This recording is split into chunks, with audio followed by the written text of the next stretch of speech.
Now, life in South Africa continues to be financially draining, with ever-rising costs of essentials such as fuel, food, electricity, and many are then forced to cut budgets. Our reporter Madlala is looking at how people are surviving in the City of Gold and joins us now. Good morning, Eta. Again, I understand you at the Market Theatre, now the Johannesburg Theatre.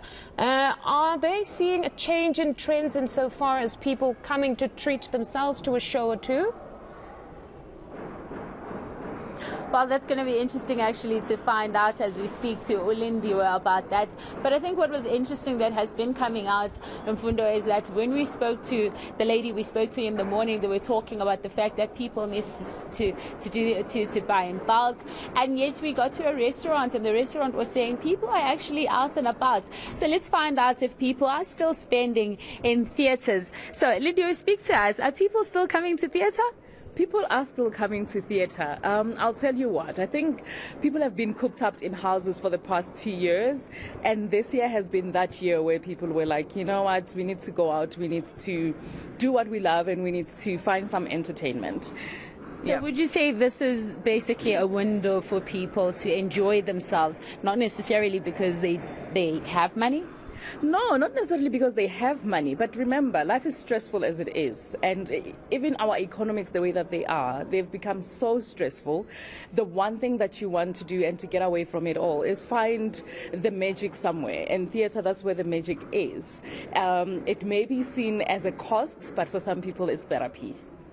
And let's talk about that therapy. Is it working for you as a business at the moment? Have you had any financial issues in terms of what we're seeing in a bigger picture in South Africa? We definitely have been affected. I don't think anyone can say that they got away from the COVID pandemic effects. However, we cannot compromise the work. You know, for you to get a good production, you need to put in a proper budget to it.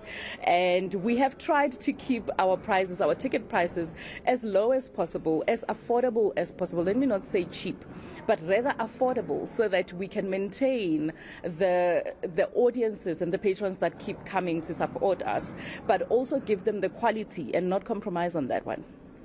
And so you also cutting down just slightly. So and in terms of your staff and in terms of you yourself, are you seeing the difference? Are you cutting down? I am personally definitely cutting down. You know, being a mom and having kids that are in school and everything, the economy has been quite bad on all of us. So I am definitely cutting down on a few things. And let's talk about the fuel prices. I mean, we know that the fuel prices are going to be going up pretty soon. How do you feel about that, and how's that hitting you, especially also with the electricity prices?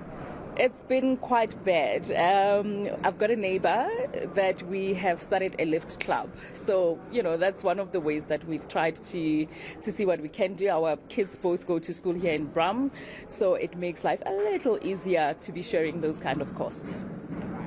Thank you very much for speaking to us. Mfundo, you can hear there from Ulindiwe just explaining to us that, I mean, things like a lift club is something that South Africans are now going for as an option. But you can hear that also in terms of businesses, they're also feeling the pinch. But of course, she's saying that what's important is that you don't compromise the product, even though they are feeling the pinch.